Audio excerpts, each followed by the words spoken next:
ये कहानी एक ऐसे आदमी की है जो अपने टाइम में बहुत जाना माना और पावरफुल हिटमैन था। इस बंदे से पूरी दुनिया डरती थी, पर ये बंदा अपने फैमिली के लिए अपनी पुरानी लाइफ को छोड़ दिया है और अब वो अपने फैमिली के साथ साधारण लाइफ जीने लगा है। पर क्या अंडरवर्ल्ड के डॉन इसे और इसे फैमिली को ऐसे आम सी जिंदगी जीने भी देंगे? एनिमे की स्टार्टिंग में हमें एक आदमी को दिखाया जाता है जिसका नाम सकामोटो रहता है। सकामोटो को चारों तरफ से गुंडे घेर लेते हैं और गन फायर करने लगते हैं, और सकामोटो बुलेट्स को डॉज करके अपने स्टाइल में उन सभी गुंडों को मारने लगता है और एक एक करके सबको खत्म कर देता है। सकामोटो से बड़े गुंडे डरते थे, पर एक दिन सकामोटो को एक लड़की से प्यार हो जाता है। उसके बाद उसने हिटमैन का काम छोड़ दिया और उसी लड़की से शादी कर ली। उसकी एक बेटी भी होती है और अब वो एक मोटा सा अंकल बन चुका है। वो अब अपनी दुकान चलाता है। एक दिन एक लड़का उसकी दुकान में खेल रहा होता है कि तभी दुकान में एक आदमी आता है जिसके ऊपर वो छोटा लड़का इंक गिरा देता है, जिससे वो आदमी बहुत गुस्सा हो जाता है और उस बच्चे को मारने ही वाला होता है कि सकामोटो उसका हाथ पकड़ लेता है, जिससे वो आदमी डर कर उस दुकान से चला जाता है। तब उस दुकान में एक लड़का आता है जो अपना नाम शिन बताता है। असल में शिन लोगों के मन की बातें पढ़ सकता है। सकामोटो उसे मन में ही मारने के बारे में सोच रहा होता है। तब शिन उसे बताता है, अरे मैं आपके साथ काम कर चुका हूँ। शिन उसे वापस लेने आया है क्योंकि अंडरवर्ल्ड के लोग चाह रहे हैं सकामोटो वापस से हिटमैन बन जाए, पर सकामोटो उसे मना कर देता है। फिर सकामोटो को एक आदमी बुलाता है। उसे सकामोटो की हेल्प चाहिए होती है। सकामोटो उसके पेड़ को मक्खन की तरह काट देता है। इससे ये साबित होता है वो मोटा तो जरूर हो गया है पर कमज़ोर बिल्कुल भी नहीं हुआ है। फिर सकामोटो और भी लोगों की हेल्प करता है, जिसे देखकर शिन बोलता है, आपके ऊपर ये सब सूट नहीं करता है। उसके बाद शिन वहाँ से चला जाता है और अपनी गाड़ी में आकर जब बैठता है तो सोचता है 5 साल में सकामोटो कितना बदल गया है। पर कुछ भी बोलो, कूल तो अभी पर भी है वो। तभी शिन के पास एक फ़ोन आता है और वो शिन से पूछता है, क्या वो अभी पर भी जिंदा है? तुमने उसको ख़त्म किया कि नहीं? तब शिन उसे बोलता है, अरे वो वैसे ही बहुत बदल गया है, मुझे नहीं लगता है अब वो कोई दिक्कत करेगा। तब वो आदमी बोलता है, रूल के मुताबिक जो भी बिना पूछे ऑर्गेनाइजेशन को छोड़ देगा उसे मरना ही होगा। अगर तुम सकामोटो को नहीं मार सकते तो बता दो, बहुत लोग हैं ये काम करने के लिए। फिर शिन सोचता है, क्या उसे सच में सकामोटो को मारना पड़ेगा? फिर शिन को पुरानी बातें याद आती हैं जब वो सकामोटो के साथ काम किया करता था। शिन सोचता है, अगर मैं ये काम नहीं करूँगा तो ये काम कोई और ही कर देगा, तो क्यों ना ये काम मैं ही कर दूँ। फिर अगले दिन शिन सकामोटो के पास जा रहा होता है। सकामोटो की वाइफ शिन को हेलो बोलती है, पर शिन बिना कुछ जवाब दिए दुकान के अंदर चला जाता है। दुकान के अंदर आकर शिन सकामोटो से बोलता है, काश मैं थोड़ी देर और रुक पाता, पर अब आपको अलविदा कहना पड़ेगा। इतना बोलते ही शिन बंदूक निकालता है और सकामोटो के ऊपर गोली फायर कर देता है, पर सकामोटो बस एक कैंडी का यूज़ करके उस गोली की डायरेक्शन चेंज कर देता है। शिन कुछ सोच पाए उसके पहले ही सकामोटो शिन के ऊपर आइसक्रीम फेंक कर उसे डिस्ट्रैक्ट कर देता है। शिन सोचता है, वो तो अगल बगल ही होंगे, पर मैं उनका दिमाग क्यों नहीं पढ़ पा रहा हूँ। इतने में ही सकामोटो कैंडी को यूज़ करके शिन के ऊपर बुलेट की तरह फायर करने लगता है। शिन उसे डॉज तो कर लेता है और सकामोटो तुरंत ही पीछे आकर शिन को एक किक मारता है। एक किक पाते ही शिन वहीं बेहोश हो जाता है। जब शिन की आंखें खुलती हैं तो वो खुद को सकामोटो के घर के अंदर पाता है। सकामोटो की फैमिली वाले शिन को खाना भी देते हैं। शिन सोचता है, सकामोटो ने मुझे मार क्यों नहीं दिया, कहीं इस खाने में जहर तो नहीं है। जब शिन खाना खाता है तो उसे इतना अच्छा लगता है कि उसकी आंखों में आंसू आ जाते हैं। तब शिन को रियलाइजेशन होता है कि उस सकामोटो ने हिटमैन का काम छोड़कर ऐसी आम जिंदगी को चुना। फिर शिन सकामोटो को अलविदा कहकर चला जाता है। शिन अपने बॉस के अड्डे पर जाता है तो उसका बॉस उससे पूछता है, क्या तुमने सकामोटो को मार दिया? शिन उसके पैरों में गिर के बोलता है, आप प्लीज़ सकामोटो को छोड़ दीजिए। उसका बॉस बोलता है, वो तुम्हारा लगता क्या है जो तुम उसकी जान की भीख मांग रहे हो? तब शिन बोलता है, क्योंकि सकामोटो अब पहले जैसे नहीं रहे, उनके पास एक घर है और उनकी फैमिली है। तब वो आदमी बोलता है, सकामोटो ने हमारा रूल तोड़ा है तो उसे तो मरना ही पड़ेगा। तब शिन बोलता है, अगर ऐसी ही बात है तो आप उनकी जगह मुझे ही मार दीजिए। तब वो आदमी पूछता है, तुम उसके लिए इतना क्यों कर रहे हो? तब शिन बोलता है, जो आदमी मेरा इंस्पिरेशन था उसी पे मैंने बंदूक तान दी, यही मेरी गुनाहों की सज़ा है। तब वो आदमी बोलता है, ठीक है, अगर तुम अपने को गोली मार लोगे तो मैं सकामोटो को छोड़ दूंगा, पर वो मन में उल्टा ही बोल रहा होता है, ये कितना बेवकूफ़ है, इसके मरने के बाद मैं साकामोटो को भी मार दूंगा। फिर शिन उसकी तरफ बंदूक तान के बोलता है, शायद तुम भूल गए, पर मैं तुम्हारे मन की बातें सुन सकता हूँ। फिर शिन उन सबसे लड़ाई करने लगता है और दूसरी तरफ दुकान पर बैठकर साकामोटो वॉकी टॉकी पे सब सुन रहा होता है। फिर साकामोटो अपने बेसमेंट में जाता है फुल जॉन विक स्टाइल में और एक बंदूक ले लेता है। वहीं दूसरी तरफ शिन उन लोगों से लड़ रहा होता है कि तभी एक गुंडा शिन के ऊपर ग्रेनेड लॉन्चर से ही फायर कर देता है। शिन उस वार से बाल बाल ही बचता है। तब उन गुंडों का बॉस उन लोगों से बोलता है, उसके पास दिमाग पढ़ने की शक्ति है, अगर तुम लोग उसके पास जाओगे तो वो तुम लोग का दिमाग पढ़ लेगा। शिन के पास आखिरी ही मैगजीन बची रहती है तो वो सामने से जाकर उन लोगों पे हमला कर देता है। तभी शिन को एक गोली आकर पैर में लग जाती है तो वो वहीं पे गिर जाता है। तो सब उसे चारों तरफ से घेर लेते हैं। तभी वहाँ साकामोटो की एंट्री होती है और वो टीजर गन से उन गुंडों को शॉक दे देता है। फिर सभी गुंडे साकामोटो पे हमला कर देते हैं और साकामोटो इतना तेज रहता है कि वो एक चॉपस्टिक से ही गोली रोक लेता है। सब मशीन गन का भी यूज़ करते हैं पर साकामोटो उसको भी डॉच कर लेता है। साकामोटो उन लोगों को धोबी की तरह धो रहा होता है।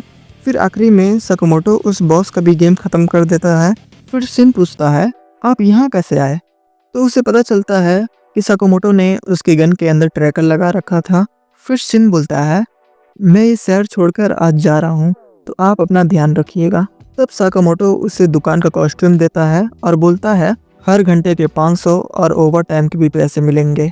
फिर अगले दिन से शिन साकामोटो की दुकान पर काम करने लगता है। शिन देखता है एक दादी माँ को सामान ढूंढने में दिक्कत हो रही होती है तो वो अपने पावर को यूज़ करके उन दादी मन का मन पढ़ लेता है और वो सामान ढूंढ के उन्हें दे देता है।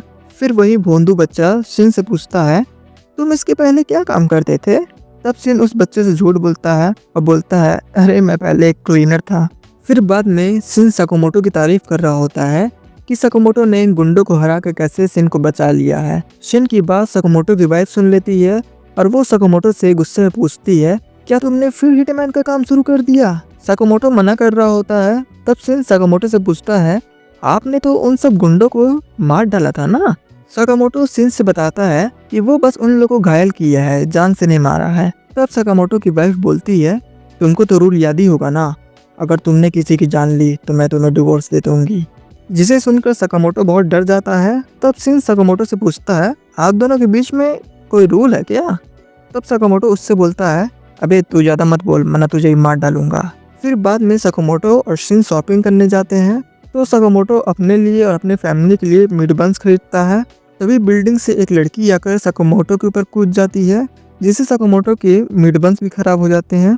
इस लड़की का नाम लू सैंटोन है और ये एक निंजा है। तभी वहाँ गुंडे आ जाते हैं जो लू के पीछे पड़े हुए हैं। फिर लू उन गुंडों से अकेले ही लड़ने लगती है और वो उन सबको धूल चटाने लगती है। तभी एक गुंडा लू को पीछे से पकड़ लेता है और एक दूसरा गुंडा लू को मारने ही वाला होता है कि साकामोटो उस गुंडे को रोक लेता है और उस गुंडे को दे के एक मुक्का मारता है और शिन भी आकर लू को बचा लेता है। तभी एक गुंडा बंदूक निकाल लेता है तो लू उसे अकेले ही निपटा देती है। शिन सोचता है, आखिर ये छोकरी कौन है? तभी वहाँ और भी गुंडे आ जाते हैं तो सब वहाँ से भाग जाते हैं।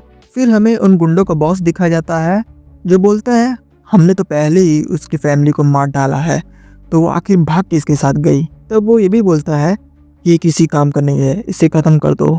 तब एक आदमी तलवार चलाता है जिससे उसका सर धड़ से अलग हो जाता है। फिर हमें दो भाइयों को दिखाया जाता है, दोनों ही बहुत बड़े हिटमैन हैं। बड़े वाले का नाम सनही है और छोटे वाले का नाम बाचो। तब वो बॉस उन दोनों से बोलता है, मुझे वो चाबी चाहिए जो उस लड़की के पास है। तब लू शिन और साकामोटो से बताती है कि वो माफिया फैमिली से है और सब इस चाबी के पीछे पड़े हुए हैं। ये चाबी मेरे मॉम डैड ने मुझे दिया था। शिन लू से बोलता है, तुमको ये चाबी उन्हें दे देनी चाहिए, इसकी वजह से तुम्हारी जान भी जा सकती है। तब लू बोलती है, ये चाबी मैं किसी को नहीं दे सकती हूँ, मेरे मॉम डैड ने अपनी ज़िंदगी को त्याग करके इस चाबी की रखवाली की है। फिर हमें लू की बैक स्टोरी दिखाई जाती है जहाँ उसके मॉम डैड वो चाबी उसके हवाले कर देते हैं और सब अपने वहीं पे मर जाते हैं। तब लू उन दोनों से बोलती है, तुम लोगों को इस लड़ाई में बीच में लाने के लिए माफ़ी चाहती हूँ, पर अब हम लोग को अलविदा कहना होगा। तब साकामोटो लू से पूछता है, क्या तुम्हें मीट बंस बनाने आते हैं? लू बोलती है, हाँ मैंने अपने पापा से सीखा था। तब साकामोटो बोलता है, ठीक है, हम लोग तुम्हारी जान बचा लेंगे, लेकिन उसके बदले में तुमको हम लोग के लिए मीट बन्स बनाने होंगे। सकामोटो आगे कुछ बोल पाए उसके पहले ही बाचो आकर सकामोटो को एक किक मारता है, जिससे सकामोटो बहुत दूर फेंका जाता है। फिर वहाँ सनही भी आ जाता है। तब लू सिन को उन लोगों के बारे में बताती है कि ये दोनों ट्विंस ब्रदर हैं और ये दोनों बहुत ही खतरनाक हैं। इन्होंने बहुत लोगों की जान ली है। ये इतने बड़े हरामी हैं कि ये जिसको मारते हैं उसी के सर का ये लोग ड्राइंग भी बनाते हैं। तब सिन सनही पे हमला कर देता है, पर सनही उसे रोक लेता है और बोलता है, क्यों बच्चे, तुम्हारा मोटा दोस्त मर गया इसलिए तुम गुस्सा हो। तब सिन बोलता है, लगता है तुम सकामोटो को जानते नहीं हो। इतने में ही बाचो लू पे हमला कर देता है, पर सकामोटो आकर लू को बचा लेता है। सकामोटो इतना तेज उसे पंच मारता है कि उसके कारण छत टूट जाती है। सन ही लू से बोलता है, वो चाबी हमें दे दोगी तो तुमको आराम की मौत देंगे। तब लू बोलती है, ये मेरे पेरेंट्स की निशानी है, ये मैं तुम्हें कभी भी नहीं दूंगी। तब सन ही बोलता है, तुम्हारे पेरेंट्स भी मरने से पहले यही बोले थे। ये बात सुन के लू बहुत गुस्सा हो जाती है और उन लोगों को मारने जा रही होती है, पर सकामोटो उसे रोक कर पीछे फेंक देता है। तब सन ही चाकू फेंकता है लू की तरफ, पर सकामोटो उसे रोक देता है। तब लू सकामोटो से पूछती है, पर आखिर तुम लोग मेरी जान क्यों बचा रहे हो। तब हमें सकामोटो की फ्लैशबैक दिखाई जाती है, जहाँ क्रिसमस में सकामोटो गिफ्ट लेकर मिसेस सकामोटो से मिलने आया होता है। तब मिसेस सकामोटो बोलती है, तुम्हारे फेस पे खून लगा है, तुम फिर किसी को मार के आए हो, लगता है तुम कभी नहीं बदलोगे।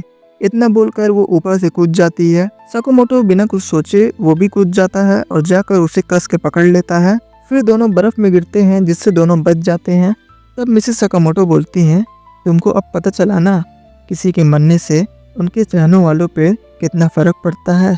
और वो ये भी बोलती है, तुम मुझसे प्रॉमिस करो आज के बाद तुम किसी को नहीं मारोगे, आज से तुम हमेशा सबको बचाने की कोशिश करोगे। सकामोटो यही सब सोच रहा होता है और सिन भी उसकी यादें देख रहा होता है और वो बहुत इमोशनल हो जाता है। फिर सिन और सकामोटो उन सबसे लड़ने लगते हैं। फिर बाचो और सन ही अपना सबसे खतरनाक मूव सकामोटो पे यूज़ करते हैं, पर सकामोटो आराम से बच जाता है। सब फिर वही मूव का यूज़ करते हैं, पर सकामोटो दे के बाचो के सर पर एक मारता है और सन ही का वेपन तोड़ देता है। फिर सन ही लू पे हमला करने चला जाता है, तो सिन उसे रोक लेता है और फिर सकामोटो उसे भी टेक डाउन कर देता है। फिर वो सब उन दोनों को बांध देते हैं और दूसरी तरफ वो गुंडा बोल रहा होता है, खजाना इसके अंदर ही है पर मैं इसे खोल नहीं सकता, मुझे जल्दी से जल्दी चाबी चाहिए। तभी वहाँ अपने हीरोज आ जाते हैं और पीछे से आकर लू उस गुंडे को पकड़ लेती है और वो उसे बहुत मार मारती है। फिर लू वो दरवाज़ा खोलती है जिसमें लू की फैमिली का खजाना है। तब लू अपने पापा का लेटर पढ़ती है जिसमें लिखा रहता है, ये साके दुनिया की बेस्ट साके है, जब लू बड़ी हो जाएगी तो उसके साथ मैं पीऊँगा। जिसे पढ़कर लू बहुत इमोशनल हो जाती है। तब लू उन सबसे बोलती है, थैंक यू के बदले ये साके तो मैं तुम लोग को पिला ही सकती हूँ। फिर सब साके पीते हैं और वही मीट बन खाते हैं जो सब दुकान से लिए थे और अब खराब हो चुका है। फिर अगले दिन लू दुकान पे काम करने लगती है। तब सिन उससे बोलता है, तुम्हारे पास तो इतना बड़ा खजाना है, तुमको काम करने की क्या ज़रूरत है। तब लू बोलती है, वो तो मेरे फैमिली का खजाना है, मैं उसे नहीं खर्च कर सकती हूँ। तब सकामोटो सिन को एक बुक देता है और बोलता है, अगर तुम हमारे फैमिली का हिस्सा हो तो ये रूल बुक अच्छे से पढ़ लेना। तब सिन वो बुक पढ़ता है जिसमें रूल 1 रहता है, तुम किसी को जान से नहीं मार सकते हो। और वहीं दूसरी तरफ एक ऑर्गेनाइजेशन सकामोटो को मारने के लिए सकामोटो के सर पर 1 बिलियन का इनाम रखती है। फिर लू दुकान का सामान इधर उधर रख रही होती है तो सिन उस पर गुस्सा कर रहा होता है। फिर सिन जाकर सकामोटो से लू की शिकायत करता है, तो सकामोटो एकदम चिल वाइब में दोनों से बात कर रहा होता है, जिसे देखकर दोनों एकदम हैरान हो जाते हैं। तब सिन बोलता है, मैं सकामोटो को इतने सालों से जान रहा हूँ पर उनको आज तक कभी इतना बात करते हुए नहीं देखा। तब सकामोटो दोनों से बोलता है, तुम लोग मुझे समझ क्या रखे हो, अब तो तुम दोनों गए बेटा। तभी बाहर से एक और सकामोटो अंदर आ जाता है, जिसे देखकर शिन और लू हैरान हो जाते हैं। तभी दोनों सकामोटो एक दूसरे ऊपर हथियार तान लेते हैं। तब सकामोटो बोलता है, बहुत दिन बाद मेरे नागुमो। तब वो बंदा अपना तुरंत रूप चेंज कर लेता है। फिर नागुमो शिन और लू के ऊपर हंसने लगता है और बोलता है, अबे तुम दोनों तो अभी बच्चे हो, तुम दोनों ये भी नहीं जान पाए कि मैं नकली सकामोटो हूँ। शिन पूछता है, ये कौन है सकामोटो। तब नागुमो बोलता है, मैं सामने वाले सुपरमार्केट में काम करता हूँ। तब वो सब देखते हैं सामने तो कोई दुकान नहीं है। तब दोनों नागुमो पे गुस्सा करने लगते हैं क्योंकि नागुमो फिर से उन दोनों को बेवकूफ़ बना रहा है। तब साकामोटो बताता है, ये मेरा पुराना दोस्त है, ये भी एक हिटमैन है। तब नागुमो बताता है साकामोटो के ऊपर 1 बिलियन येन का इनाम है। लू और शिन उसकी बातों का विश्वास नहीं कर रहे होते हैं। तब नागुमो बोलता है, अरे ये बात बिल्कुल सच है, एसोसिएशन में ये बात कंफर्म हुआ है। तभी पिज्ज़ा डिलीवरी वाला आता है और वो साकामोटो को पिज्ज़ा देता है। तभी वो पिज्ज़ा वाला अपना हथियार निकाल लेता है। तब हमें पता चलता है ये भी एक हिटमैन है और वो नागुमो के ऊपर हथियार तान लेता है। पर पता नहीं कैसे नागुमो उसी के पीछे आकर उसे पकड़ लेता है। नागुमो उसको मारने ही वाला होता है पर साकामोटो उसे रोक देता है। तब नागुमो साकामोटो से बोलता है, तुम अभी पर भी किसी को न मारने का रूल फॉलो कर रहे हो। तब नागुमो बोलता है, क्या तुम लोग बिना किसी को मारे अपना हिफाजत कर लोगे, और खासकर हम लोगों से। तब नागुमो बोलता है, अरे तुम लोग चिंता मत करो, हम लोग का एसोसिएशन का ग्रुप तुम लोग को मारने में हिस्सा नहीं ले रही है, हम लोग तो बस हिटमैन को ही मारते हैं। इतना बोलकर नागुमो वहाँ से जा ही रहा होता है कि साकामोटो पूछता है, आखिर वो सब मुझे मारना क्यों चाहते हैं, उससे उन लोग का क्या फ़ायदा। तब नागुमो बोलता है, पता नहीं, पर तुम अपना ध्यान रखना। इतना बोलकर नागुमो वहाँ से चला जाता है और वहीं कुछ लोग हिडन कैमरा के थ्रू साकामोटो को देख रहे होते हैं। ये सब बड़े बड़े हिटमैन हैं, सब बातें करते हैं, इस मोटे को हराना तो बहुत आसान है। तब उन लोग का बॉस उन सब से बोलता है, तुम उसे हल्के में मत लो, वो पहले द ऑर्डर का मेंबर था। तब एक हिटमैन बोलता है, वो 5 साल से रिटायर है, अभी तक तो वो कमज़ोर हो गया होगा। वहीं दूसरी तरफ साकामोटो हिडन कैमरा में देखकर बोलता है, बेटा तुम लोग मुझे बहुत परेशान कर रहे हो, ये तुम्हारे लिए अच्छी बात नहीं है। फिर बाद में शिन साकामोटो से बोलता है, अगर नागुमो सच बोल रहा है तो उस पिज्जा मैन की तरह और भी लोग हम पे हमला करेंगे। तब साकामोटो उससे बोलता है, इसलिए हम लोगों को हमेशा सतर्क रहना होगा। तभी वहाँ साकामोटो की बेटी आती है और बोलती है, पापा मैं बहुत एक्साइटेड हूँ कल घूमने जाने के लिए। तब साकामोटो सोचता है, अरे मैं ये कैसे भूल गया। फिर अगले दिन सब एम्यूजमेंट पार्क घूमने जाते हैं। पहले सब वाइकिंग झूले पे झूलते हैं, जिससे साकामोटो के पेट में दर्द होने लगता है। तो शिन डॉक्टर के पास फ़ोन करने लगता है। तब मिसेस साकामोटो बोलती हैं, अरे शिन तुम ज़्यादा टेंशन ले रहे हो, आप पानी पी लीजिए, ठीक हो जाएगा। मिसेस साकामोटो ये भी बोलती हैं, हमें साथ में घूमे हुए कितना दिन हो गया ना, आज मैं बहुत खुश हूँ। तभी साकामोटो और शिन को नागुमो की बात याद आ जाती है। तब शिन लू से बोलता है, आज हम लोग का मिशन है साकामोटो की फैमिली को प्रोटेक्ट करना, बिना उनके पता चले। तब लू शिन से बोलती है, पर हमें इतनी भीड़ में कैसे पता चलेगा कि कौन हमारा दुश्मन है और कौन नहीं। तब शिन बोलता है, वो मुझ पे छोड़ दो, मैं 30 मीटर तक पता लगा लूँगा कि लोगों के दिमाग में क्या चल रहा है। तब शिन साकामोटो से बताता है, आपकी तरफ दुश्मन आ रहा है। वो जैसे ही साकामोटो पे अटैक करने जा रहा होता है कि उसके पहले ही साकामोटो उसी का पेन यूज़ करके उसे टेक डाउन कर देता है। तब तुरंत शिन और लू उसे ठिकाने लगा देते हैं और साकामोटो की फैमिली को कुछ पता भी नहीं चलता है। दूसरी तरफ शिन और लू उस हिटमैन को ठिकाने लगाने आए होते हैं, तो दूर से ही उन लोगों को एक और हिटमैन देख रहा होता है। तब वो हिटमैन सोचता है, ये साकामोटो से ज़्यादा खतरनाक तो ये शिन है, ये लोगों को दिमाग पड़ सकता है, मुझे कुछ ना कुछ उपाय लगाना ही पड़ेगा। तब शिन के बगल से वही हिटमैन गुजरता है, पर शिन को कुछ पता नहीं चलता है। फिर बाद में सब रोलर कोस्टर पे भी बैठते हैं। साकामोटो की फैमिली आगे और शिन और लू पीछे बैठते हैं। तब लू शिन से बोलती है, मुझे सिल्वर बालों वालों पे शक हो रहा है, पर शिन उसका दिमाग नहीं पढ़ पा रहा होता है। तब वो हिटमैन सोचता है, क्या ये मुझे नोटिस कर लिया, पर मैं तो मन में कुछ सोचा ही नहीं। तब शिन समझ जाता है वो एक हिटमैन है और वो ये बात साकामोटो को भी बता देता है। वो हिटमैन साकामोटो पे गोली चला देता है, पर साकामोटो अपने बुलेट प्रूफ चश्मे से उसे रोक लेता है। तब शिन भी अपना सीट बेल्ट तोड़कर चलते झूले से कूद जाता है उस हिटमैन से लड़ने के लिए। शिन जाकर जस्ट उस जोकर के ऊपर कूदता है, लेकर उस झूले से कूद जाता है। दोनों जाकर रोलर कोस्टर की पटरी पर लैंड करते हैं। शिन उस हिटमैन से बोलता है, आज साकामोटो सर की छुट्टी है, तो उनकी जगह मैं ओवर टाइम कर रहा हूँ। शिन सोचता है, मैं इसका दिमाग क्यों नहीं पढ़ पा रहा हूँ। तभी पीछे से रोलर कोस्टर आता है, तो शिन उससे बचने के लिए डॉज करता है। तभी वो हिटमैन शिन के ऊपर चाकू फेंक देता है, जिससे शिन बचने की कोशिश तो करता है, पर एक उसके पैर में लग जाता है।